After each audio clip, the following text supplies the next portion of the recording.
Okay, next great drill for the outfield. I call this just a 4-station cone drill. What this does is it works on catching all types of fly balls, to your right, to your left, coming in on the ball and going over your head. You can make this drill as difficult or as easy as you need to based on your age group. You get kids that can catch fly balls, are really used to it. I know FMYSA has a couple of fungal mans for use for this. I think they have an R2 unit, one of those machines that you can use for this. And this drill is great for utilizing a machine as they get older and they can catch a little bit better. Okay, you'll really see some great improvement on their catching skills in the outfield, mobility in the outfield by doing drills like this.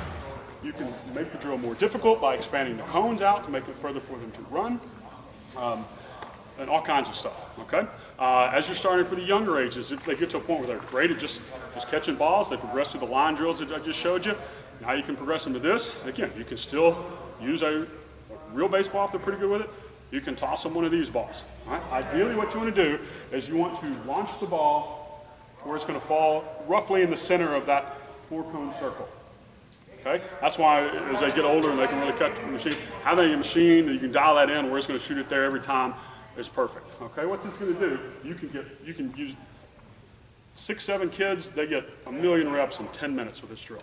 4 kids, they're worn out in 3 because they're going the whole time. What you do is now they're going to be catching balls from 4 different angles. Okay? So you start out, I like to start out with the cone in front. The cone in front is that ball that's going over their head. Okay? You see the cone out here to my left, that's where the tucker is. That's going to represent that ball if you're a right-handed player. That ball to your glove side, if you're a lefty, that's going to be the backhand ball to you. The far cone, that's the ball where they got to come up on. Okay? Cone over here to my right, again, that's the opposite side. Glove side if you're a lefty, throwing side if you're a righty. You can get all kinds of reps, okay? So they go one at a time and then they just rotate around the cones, okay? All right, Mike, are you ready? Again, start them out. One of this is, hey, get to the ball and catch the ball. That's what we're working on today, catch the ball. But you can always get in a great stance, okay? You can always get in a great stance. So make sure they're in a good stance, okay? Don't let them start the drill until they are, and get them ready, okay? When I toss the ball up, that's when you'll go, okay? See how he's got to go back and get under it and throw it. Okay? All right, there we go. Keep coming, okay? Good job getting to it. Now, what are you trying to work on? I'm trying to get to the highest point. There you go. All right, now rotate it around.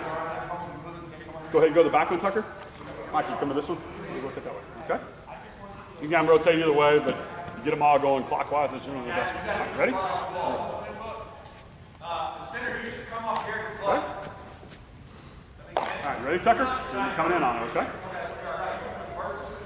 Come get it, come get it, come get it, come get it. Okay, good job coming in, okay? Good job changing your angle of your block, okay? You saw how Tucker started up here, and then he realized the ball's in front of him, and he immediately got it down, okay? He didn't quite get there, but that's great form on what you want to do on those balls that are in front of him, okay? Get that glove in front, knock it down however you can. Obviously, perfect where we want to catch it, but you don't want to get by it either, okay? In the outfield play, especially the younger ages, that's huge. Okay, well in all ages it's huge. All right, but keeping the ball out in front. Okay, all right, here we go. Ready to rotate around? Okay, you'll come to this side, Tucker. All right, no. You go back there, you go back there. All right. Don't be slow. You got to get this as you need. Stop in pressure. There you go, that one, Michael. There you go. All right, ready, Tucker? Good stance. Get right on that cone. So right on that cone. There you go. Here we go. Get there, get to it. Okay, good. All right, good job getting to it. Now, next time we turn down. All right. Reason we say turn those fingers up, if you saw right there, he had his glove turned, okay? That ball has perfectly got to get in there for you to catch it. If you get to a point where your body's in front of it and your fingers are up, you've got some margin of error. I can catch it in the palm. I can catch it, I can snow punt it, and I can catch it in the pocket. Okay, so it just gives you a little bit more margin of error. And again, my hand works this way a bit better. Yes, I know there's times you're going to have to do this. Part of this drill is getting to that ball. Okay, here we go. Ready? I'm going over your head. Okay, ready? Turn and run, turn and run, turn and run. That's the catcher in him. That's the catcher, man. That was a good job. Good job. Little base side. Okay. And that's fine. Again, getting to a ball and getting those kids where they're getting a hand on the ball and making a catch. Again, this thing is hard to catch. It's a squishy ball. It bounces around. All right? Those kids really got to concentrate and catch it. Using a real baseball, obviously, that's a real baseball. Okay, it's a little bit easier to catch. Okay, all right, on the last one. Okay. You got to a point, tipped off. Okay, again, concentration on getting your ball in the glove. Okay, all right. That again is called a cone drill, 4-cone drill. You can expand it to make them run further. Obviously, if you can get used to a machine or have a machine to where it's going to throw it in there every time, you will be amazed at how much progression these kids can make on this drill.